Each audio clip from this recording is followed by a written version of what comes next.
Shalom semuanya, salam damai sejahtera untuk kita sekalian. Pada kesempatan ini saya akan berbagi sharing yang sudah tidak asing bagi kita. Bahkan belakangan ini saya sudah membahas tentang tema yang sama, tetapi kali ini saya akan melakukan penegasan dan juga memperdalam kepada kita supaya kita betul-betul mengerti dan mau melakukannya. Sebab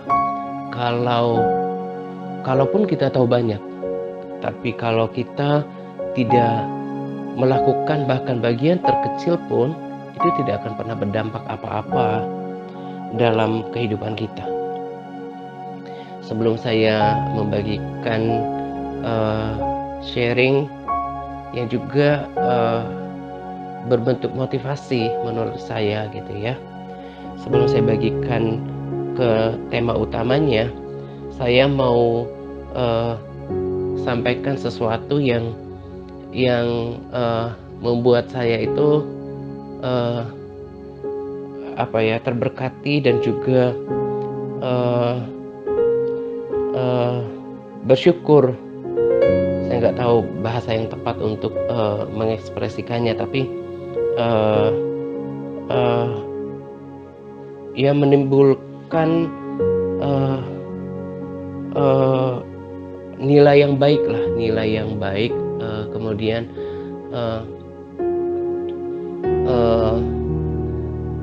bersyukur untuk pimpinan Roh Kudus sejauh ini di dalam pelayanan TRC gitu ya. Perkataan sederhananya seperti ini. Jadi dari hamba Tuhan yang belakangan saya rekomendasikan videonya di grup WA gitu ya. Ada lagi perkataannya yang sungguh membuat saya, ya tadi saya katakan, teguh, termotivasi gitu ya.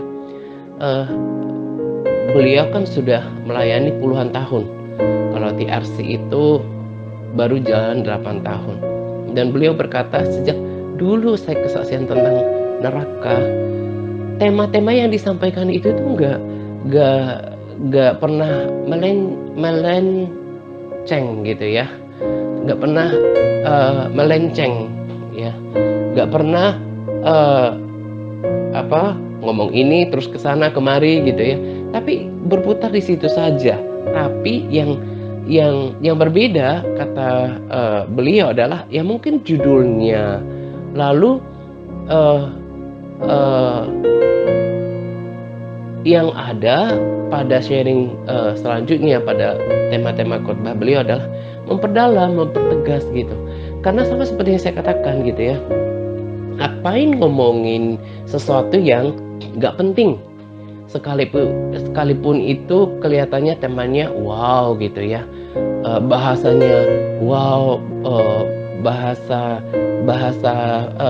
teologianya tinggi gitu. Kalau itu nggak penting, ngapain dibahas gitu ya.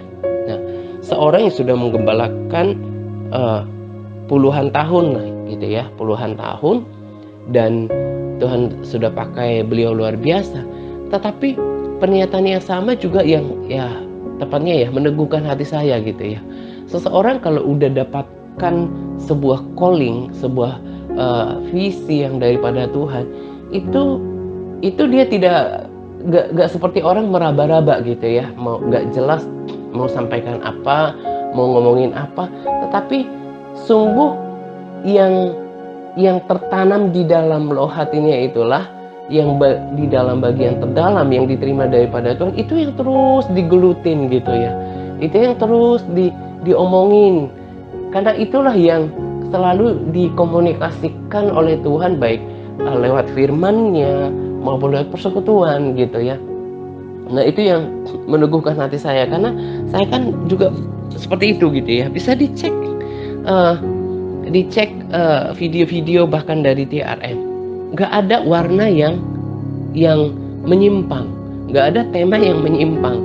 Yang ada adalah pengulangan, peneguhan, ditambahkan pewahyuannya gitu kan. Nah, itulah kenapa kemarin saya katakan untuk membagikan video dari TRM juga. Kenapa? Karena video yang lama itu tidak terpisah. Bahkan itu saya anggap sebagai basic. Nah, yang basic perlu dibagikan kepada kita yang belum pernah mendengarkannya, dan perlu diulang. Pengulangan itu akan mempertajam, gitu kan. Nah, jadi itu juga yang saya mau bagikan gitu. Saya nggak mau mencari tema yang kelihatannya wow, yang kelihatannya panjang uraiannya, kelihatannya tinggi bahasanya gitu, nggak mau. Karena apa yang berguna, yang walaupun itu sangat sederhana, itu yang saya mau bagikan. Dan sebetulnya kalau kita baca ya dari perjanjian lama sampai perjanjian baru gitu ya, kita baca semuanya. Apa yang dibukakan di sana, apa yang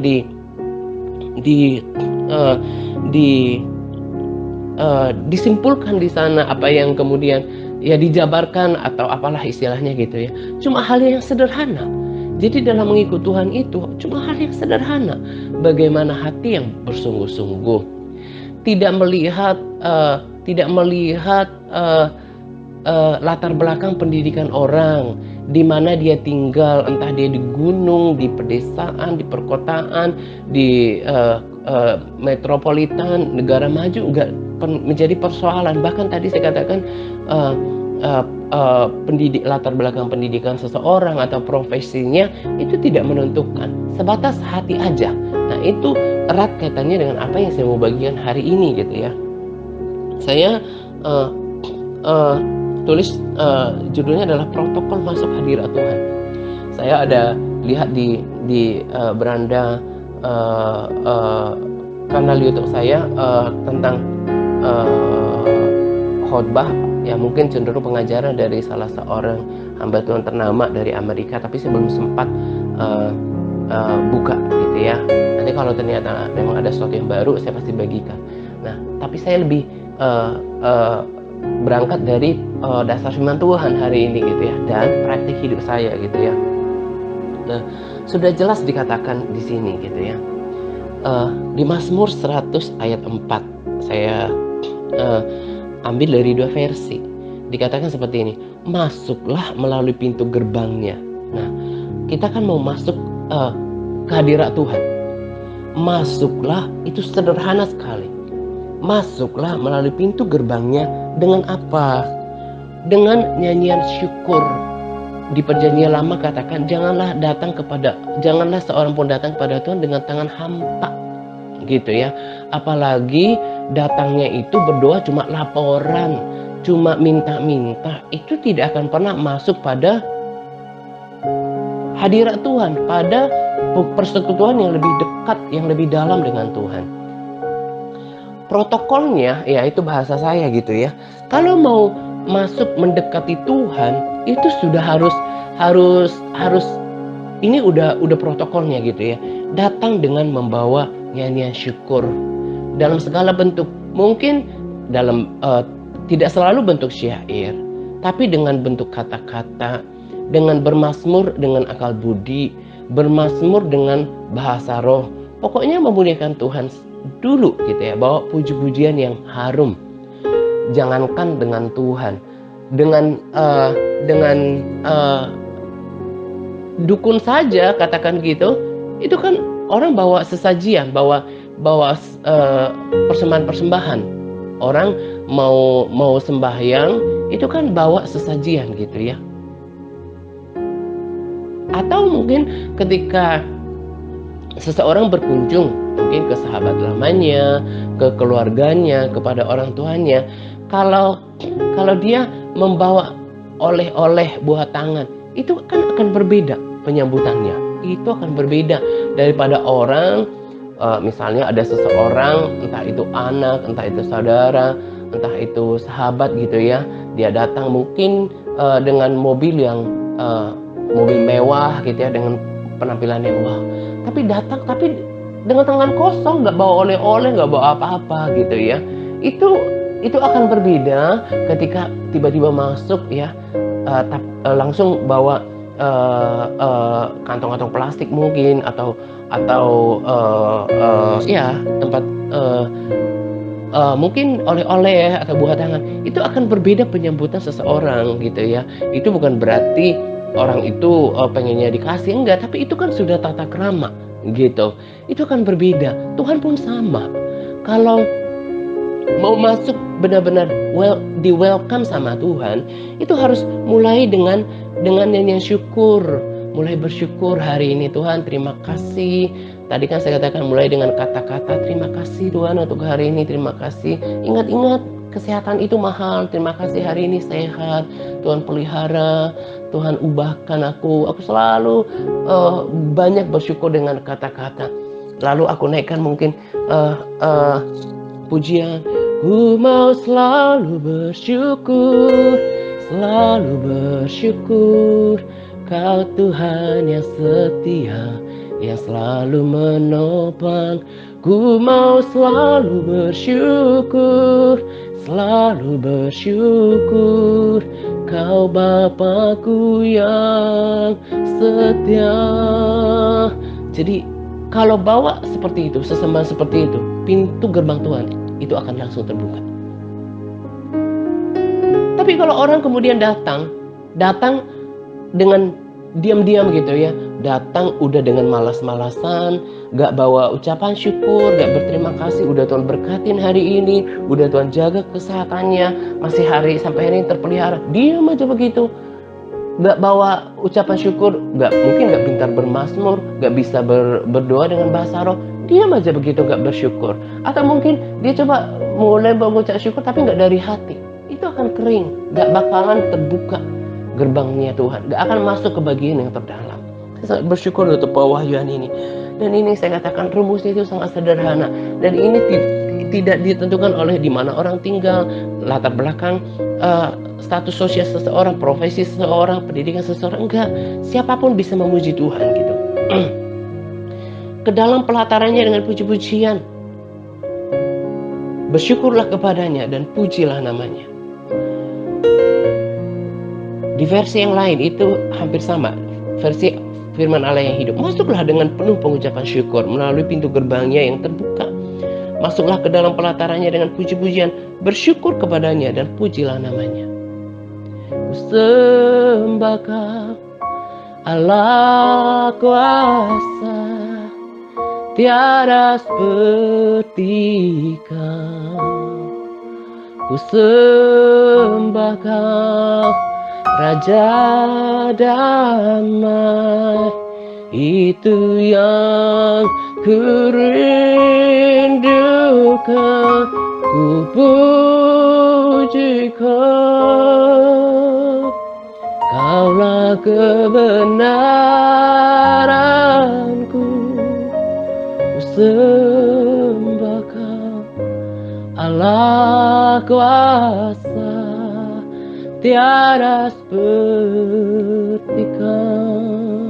Naikkan terus, masuk hadirannya. Kalau sudah masuk hadiratnya, semuanya itu terbuka.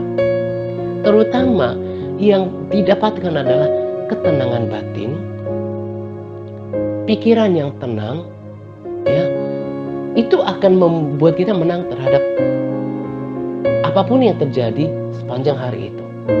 Nah, inilah kemenangan. Jadi gak selalu materi.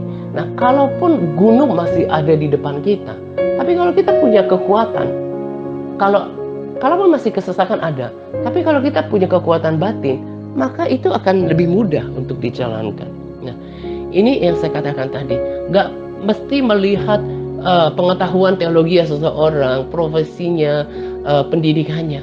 Hanya memuji Tuhan bisa menghadap Allah yang Maha Kuasa. Dan ini yang miskin di dalam hati orang Kristen, termasuk kita di sini. Susah sekali untuk bersyukur. Hari ini masih Tuhan panjangkan umurnya gitu ya. Masih dipelihara oleh Tuhan. Saya ketika tadi pagi udah doa subuh, kemudian pagi juga berat gitu. Kadang-kadang ada godaan ya di dalam hati. Aduh, nggak pengen dulu hari ini, skip aja dulu deh, nggak usah berdoa. Tapi saya tetap paksakan untuk mencari Tuhan, untuk memuji Tuhan. Awalnya susah, tapi selalu tidak lama Tuhan akan nyatakan kehadirannya. Sebab itu sudah rumusnya. Allah bertahta penyembahan, di atas pujian umatnya.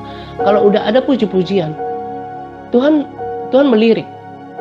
Kalau ada puji-pujian, Tuhan nengok gitu ya, noleh gitu.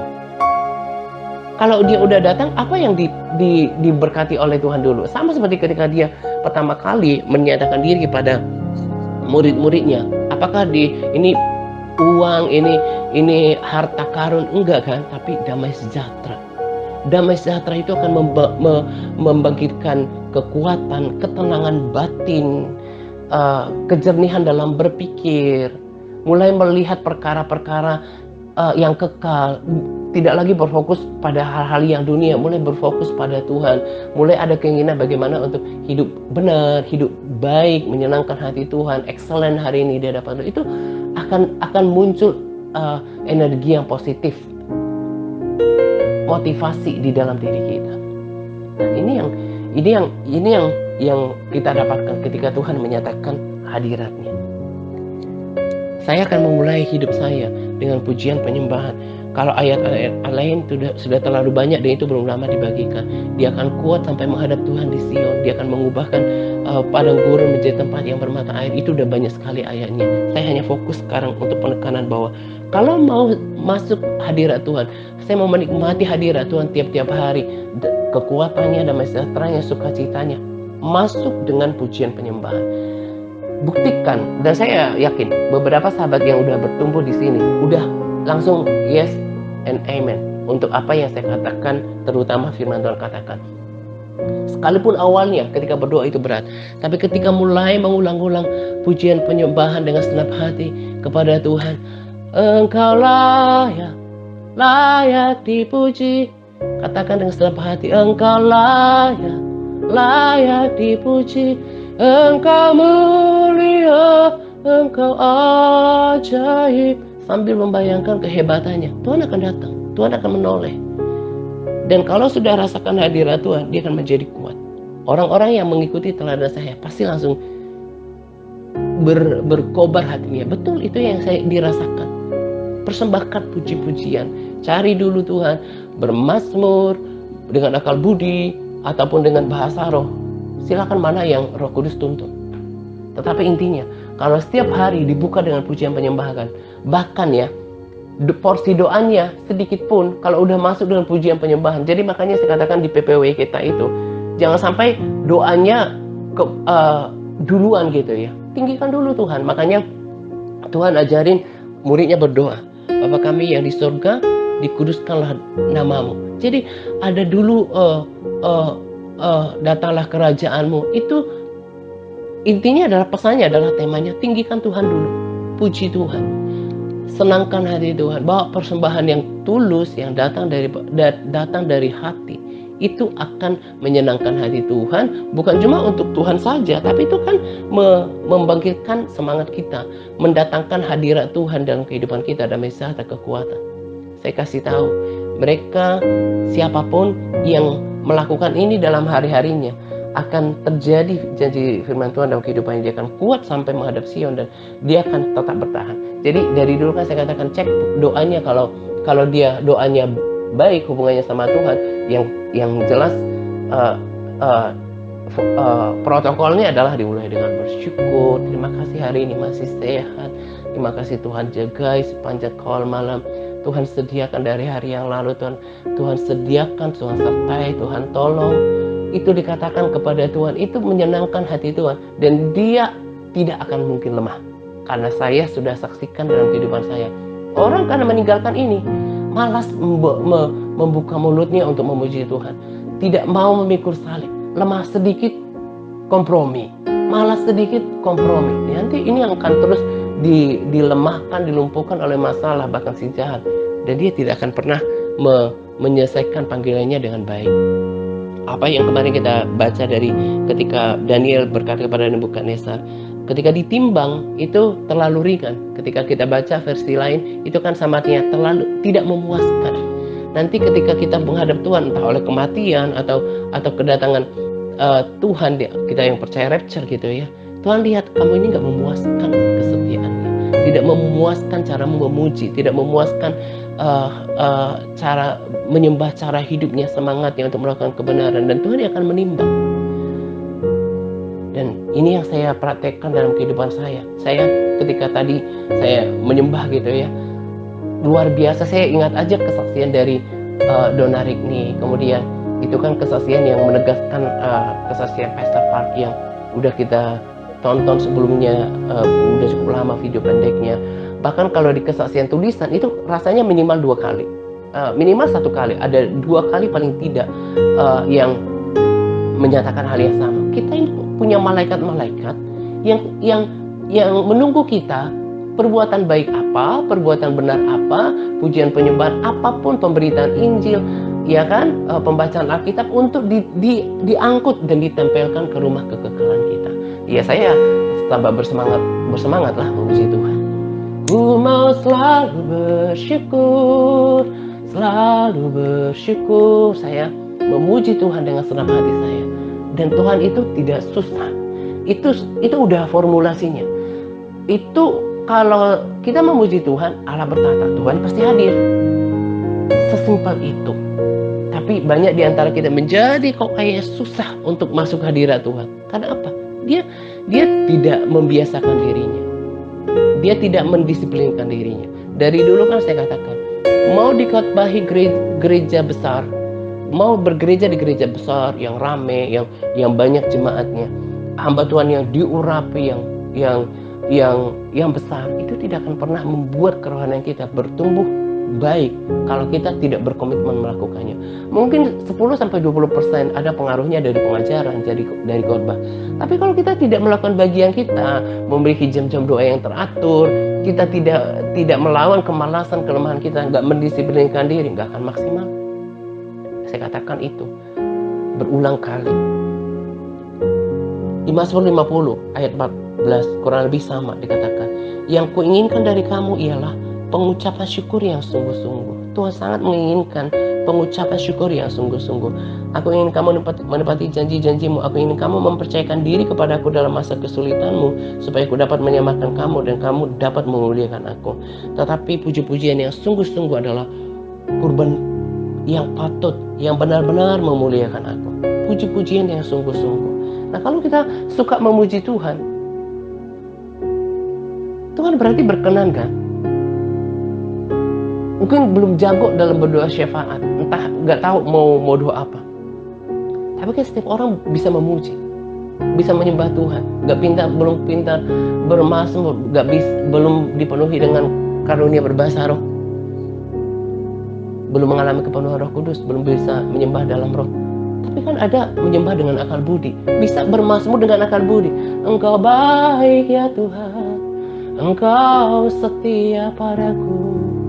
Coba, bahkan saya itu selain di ruang doa gitu ya, saya coba berkata-kata aja. Dengarkan kata yang juga kata-kata hikmah dari ibu itu, dikatakan bergumam aja, lakukan, ngomong apa aja ke Tuhan gitu ya. Tuhan, aku percaya Engkau sedang bekerja sekarang, lagi ngapain gitu, berinteraksi sama Tuhan. Orang-orang kayak ini akan kuat, ini akan menyenangkan hati Tuhan. Itu yang namanya bergaul dengan Tuhan. Jadi kalau orang datang kepada Tuhan gitu ya, udah malas-malasan, udah kayak terpaksa, terus dia diem aja begitu. Di pikirannya apa? Pergumulannya, belum ada jalan keluar. Akhirnya nggak ada sukacita. Apakah ini menyenangkan hati Tuhan? Sesederhana itu. Makanya saya katakan, nggak melihat status sosial seseorang, status pendidikan, pengetahuan teologi seseorang, di mana ia tinggal. Nggak, hanya hati yang mau menyembah Tuhan. Dan itu menyenangkan hati Tuhan. Kalau Tuhan ditinggikan, dia akan menarik banyak orang. Kalau Tuhan dibangun mesbah, dia akan bertahta. Kalau kita menaikkan pujian kepada dia, Tuhan akan menoleh.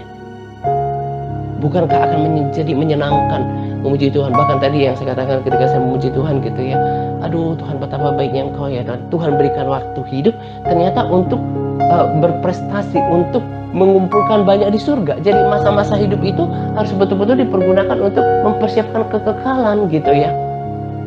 Aduh, ada banyak kesaksian yang Tuhan nyatakan pada saya bahwa Tuhan sungguh Engkau bersama dengan aku.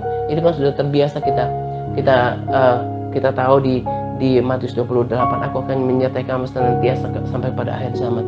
Kalau nggak salah di Mazmur 20-an gitu, 26 atau 28, di ayat terakhir dikatakan Tuhan akan menyertai kita sampai akhir hayat. Ayat lain berkata bahwa Tuhan tidak sekali-kali meninggalkan dan membiarkanmu. Terus apalagi yang membuat kita kemudian menjadi patah semangat? Tuhanlah penolongku, Tuhan penjagaku. Kenapa kok kelihatannya kehadiran Tuhan gak nyata? Coba ceklah sikap hidupnya, sikap hatinya. Kalau Tuhan itu selalu benar, Tuhan itu selalu sempurna, Dia itu setia. Ada kalanya memang Tuhan tahan supaya kita apa? Belajar percaya. Tadi kan dikatakan belajar percaya. Ada juga kalanya Tuhan izinkan kita masuk dalam situasi tertentu untuk melihat hati kita. Karena kita berpotensi untuk marah sama Tuhan, untuk kecewa sama Tuhan. Tetapi yang selalu mencari alasan untuk bersyukur. Saya selalu ini hampir setiap hari bahkan berulang-ulang saya katakan, Tuhan terima kasih telah mengubahkanku. Ya, kalau saya berhubungan dengan orang-orang baik yang Kristen yang diubahkan maupun non-Kristen gitu ya, aduh itu benar-benar parah gitu ya. Saya katakan bahwa seperti itulah cara hidup saya yang dulu gitu.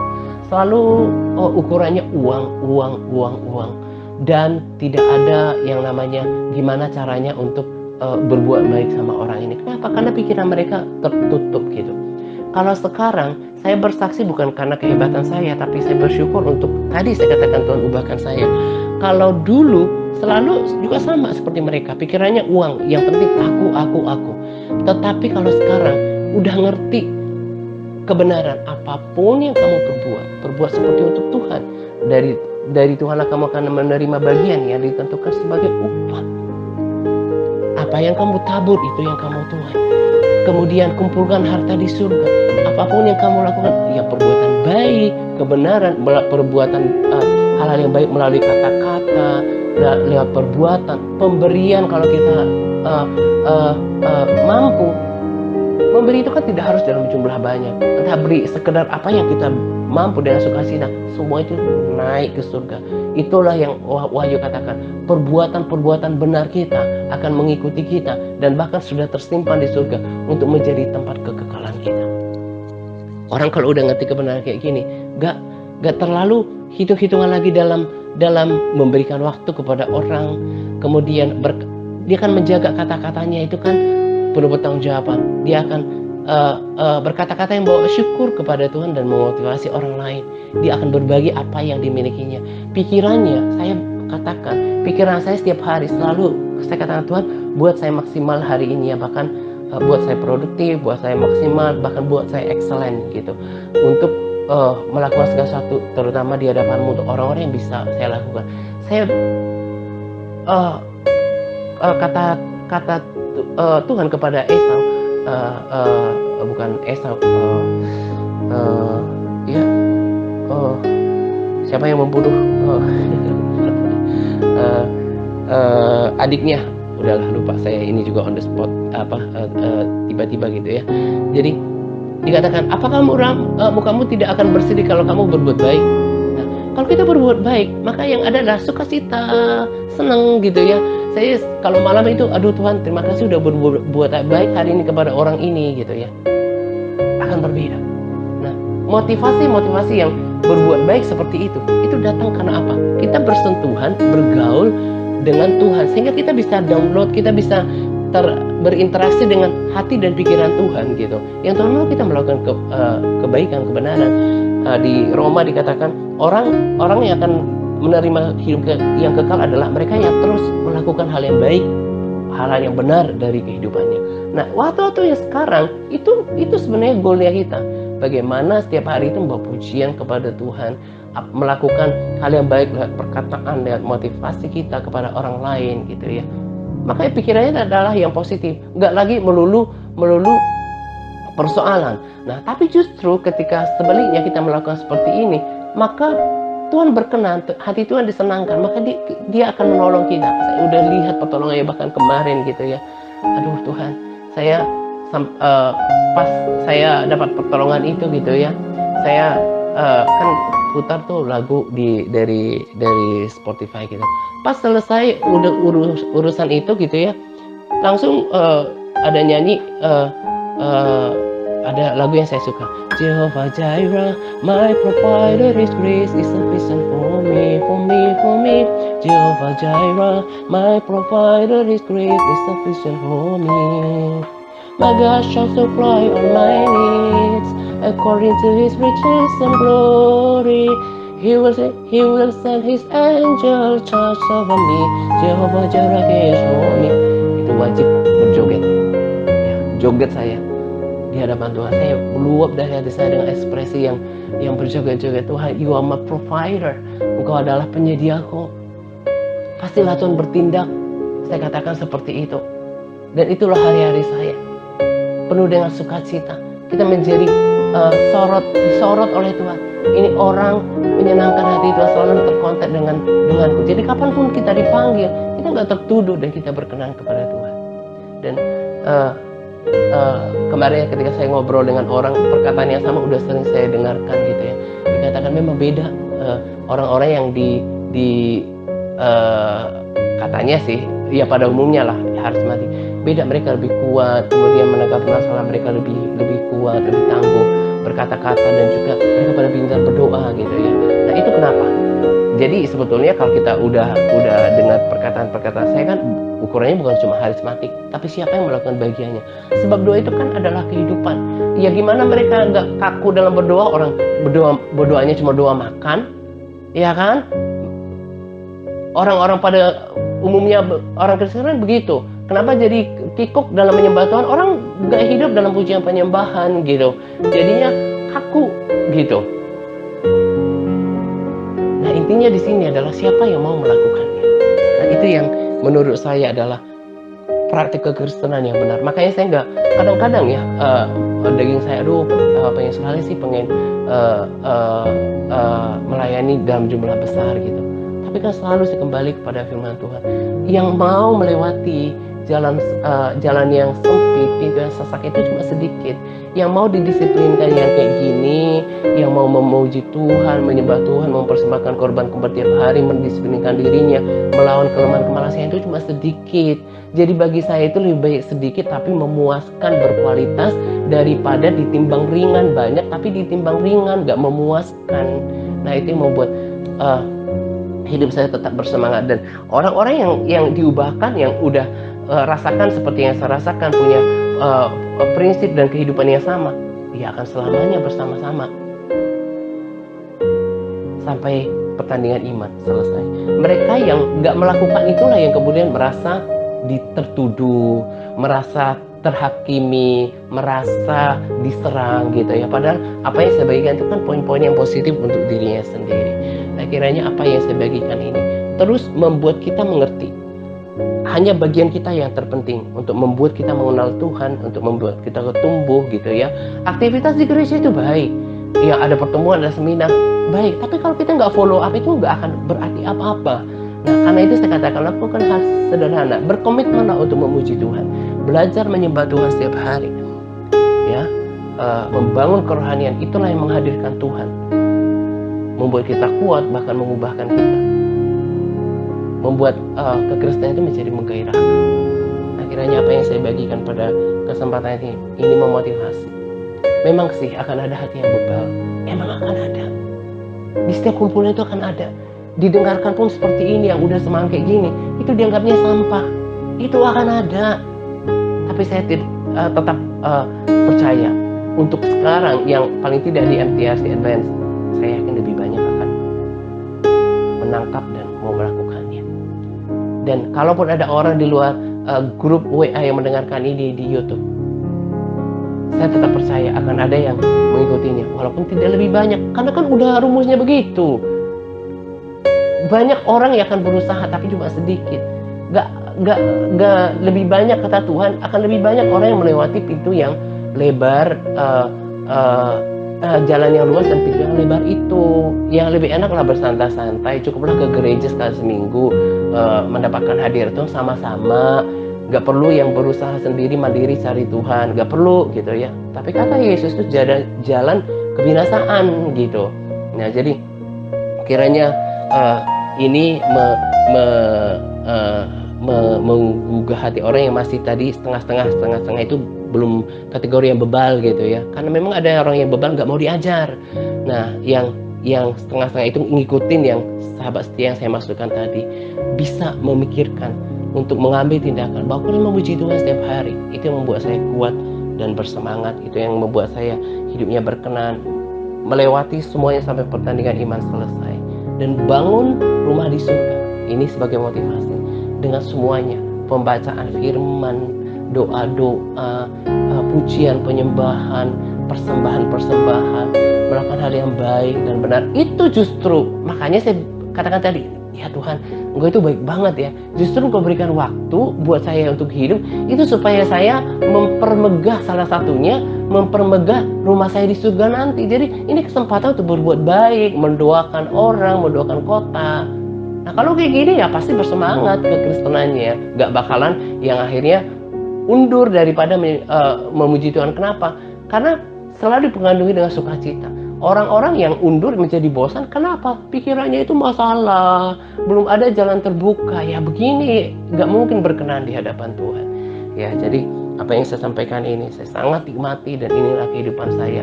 Dan saya sangat percaya, pelayanan ini akan tetap ada. Siapa mereka yang akan tetap bertahan di sini? Mereka yang dulu saya katakan selama di pelayanan ini ada takut akan Tuhan dan mengasihi Tuhan. Dan siapa lagi? Mereka adalah yang mau melakukan apa yang didengarkannya. Oh, berarti kita harus memuji Tuhan, ada dasar firman-Nya. Itulah yang akan bersama dengan saya. Dan saya tidak menjadi kecil hati, apalagi kehilangan semangat dengan jumlah yang sedikit. Karena memang tadi saya katakan lebih baik sedikit tapi memuaskan hati Tuhan gitu ya. Dan memang itu yang mereka udah diubahkan pikirannya. Nah, ini saja yang saya mau bagikan untuk kita sekalian. Selamat menjelang 2 pagi untuk kita sekalian. Semangat berpuasa kepada all MTRC yang terus bersemangat dalam berpuasa. Semangat Tuhan Yesus memberkati kita senantiasa.